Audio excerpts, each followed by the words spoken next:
Servus und herzlich willkommen zu einer neuen Folge Gear Time im Stonehenge. Heute mit einem Special Guest und zwar Little Rupert Neve.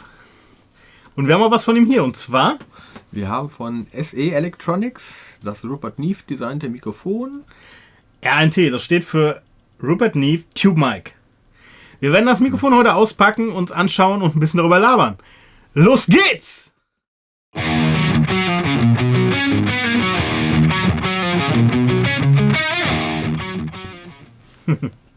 Whitey, Timson. hier steht schon wieder ein Koffer. Und lass mich raten, was da drin ist. Da ist ein Mikrofon drin. Schon wieder. Was man jetzt gerade nicht sehen kann, auf dem Koffer steht drauf SE, also für SE Electronics. Und da steht dann noch ein R drauf. Wofür steht das R? Für Rupert Neve. Rupert Neve hat ein Mikrofon gebaut. Das dritte sogar tatsächlich. Zusammen mit SE Electronics. Wer nicht weiß, wer Rupert Neve ist, dem ist auch nicht mehr zu helfen. Nein. Rupert Neve ist der Godfather of Audiotechnik. Ja. So sieht das ganze Logo dann nämlich schön aus. Ja, Hier ist- auf. Wer darf zuerst hin? Zuerst liegt die Kamera anscheinend. Wow. Das Boah, ist das ist großartig. groß. Groß und großartig. Wow. Das ist ein gigantisches Mikrofon. So ein riesiges Mikrofon habe ich noch nie in der Hand gehabt.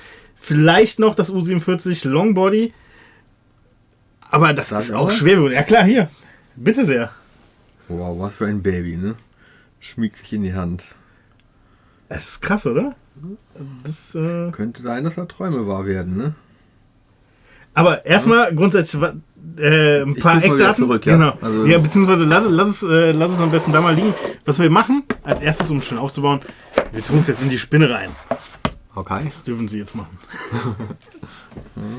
Ja, die ist ja auch schon wieder ein bisschen speziell, ne? Die Spinne ist, die sieht auch wieder sehr anders aus. Ne? Das, erstmal grundsätzlich zu dem Mikrofon. Das ist ein Großmembran-Röhrenmikrofon. Genau. Nennt sich RNT. Was ist da drin? Also RNT steht für Rupert Neve Tube. Ne? Rupert Neve. Okay. Okay, ne? Und, RND steht nämlich für Rupert Neve Design. Das, so viel genau. wusste ich schon. Ja. Nee, und ja, wie der Name dann halt sagt, da arbeitet eine Röhre drin, in dem Fall eine ECC 82. Ja, 82, und okay. genau, also die haben sich da auch noch wieder mehrere Sachen einfallen lassen. Ne? Also typisch Rupert Neve, der Rupert Neve immer der Fan von Audioübertragern. Ne? Ja. Also hier der Übertrager, sprich der Impedanzwandler da drin, den hat Rupert Neve extra designen lassen für dieses Mikrofon und hat dann Krass. die Schaltung drumherum gebaut. Die Kapsel wird von SE Electronics in China von Hand gefertigt auch. Krass. Und das Spezielle ist auch, dass jede Kapsel dann für das verwendete Mikrofon nochmal ganz genau angepasst wird. Das ist halt so typisch Rupert Neve, ja, der immer sagt, ich muss meine Bauteile genau kennen und ich muss sie genau betrachten. Er hat eigene Messverfahren entwickelt, damit er seine Bauteile genau in die Schaltungen anpassen kann, um dann halt, wie er selber sagt, so diesen Sweet Spot zu bekommen. Geil. Und warum ist das Ding so groß? Weißt du das? Also was ist da drin? Ich habe gehört, um das nochmal vorwegzunehmen, das soll irgendwo vom Klang her ähnlich sein zwischen U47 und C12. Das sind beides relativ große Mikros. Ja. Aber ich habe auch gehört, dass hier noch einiges mehr drin ist. Hier soll Schaltung oder Elektronik... Nee, die Elektronik, die noch zu dem Mikrofon gehört, die befindet sich nachher noch in dem Speiseteil. Da kommen wir noch dazu. Okay. Ne? Also hier, man hat halt bei diesem Mikrofon auch extrem Wert auf Betriebssicherheit gelegt. Und deshalb ist das ein wirklich massives Gehäuse, was halt wirklich auch viel aushält. Ne? Das soll halt dem normalen Studioalltag halt überleben können. Ne? Ja, Und gut, deshalb das- hat man da also auch wirklich geklotzt und an nichts gespart. Ne? Okay. Speisegerät, das war ein guter Stichpunkt. Ja, jetzt passen wir mal auf, dass Was hier haben wir hier? nicht schön. Nein. Ja, Das schmiegt sich ist wirklich wie ein Baby in die Hand. ein Trümmer. Ja. Das ist ja das längste Netzteil, was ich, glaube ich, jemals gesehen habe. Hast du das mal angehoben? Wir tauschen mal. Heidenei. Boah. Okay. Was sehen wir da drauf? Ich halte mal gerade in die Kamera, dass man das auch mal von da sehen kann. Puh, ist das schwer. Also, wir kennen das ja von unseren Neumann-Netzteilen, die sind etwas kleiner, die sind viel leichter.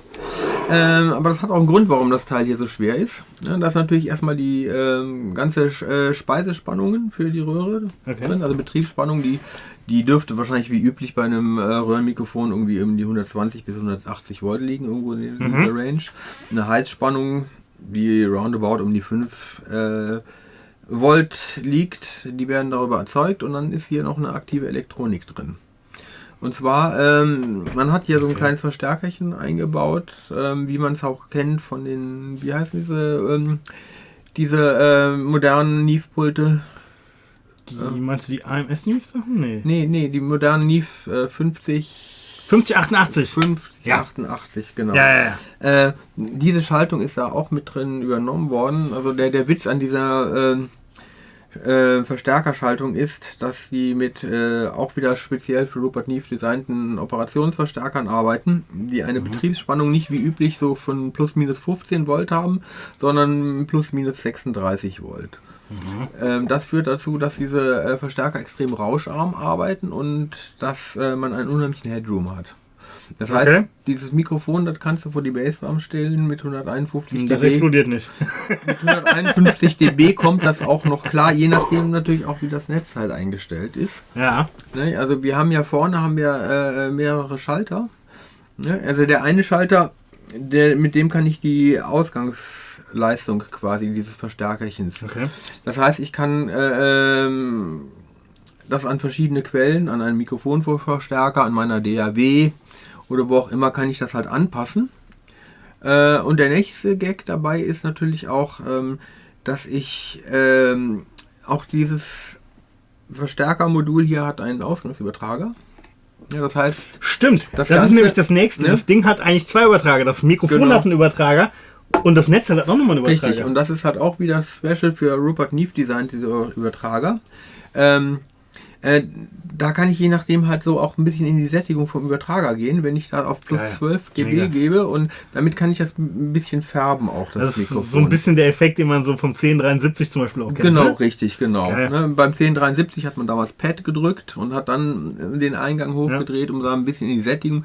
Und dann merkst du richtig, also ich kenne das vom 1073, dann kriegst du das Signal so mal so Schultern, das wird nochmal so, ne, wird nochmal eine ganze Ecke irgendwie tougher, männlicher, steht mehr vorne im Klangbild. Und das kann man hier mit halt auch emulieren. Dann. Geil, mega. Kennst du irgendein Netzteil, also irgendein Mikrofon oder Netzteil, das so funktioniert?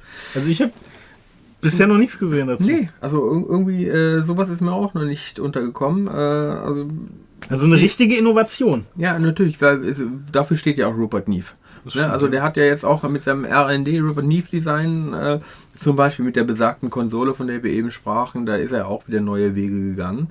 Ne? Und der hatte halt jetzt hier das Ziel gehabt, ein sehr, sehr betriebssicheres Röhrenmikrofon zu bauen, was einen sehr, sehr offenen und weichen, warmen Klang hatte, gerade auch in den Tiefmitten halt so eine Auflösung, wie das halt von alten U47 her kennst, und obenrum halt schöne Feenstaub halt. Ne?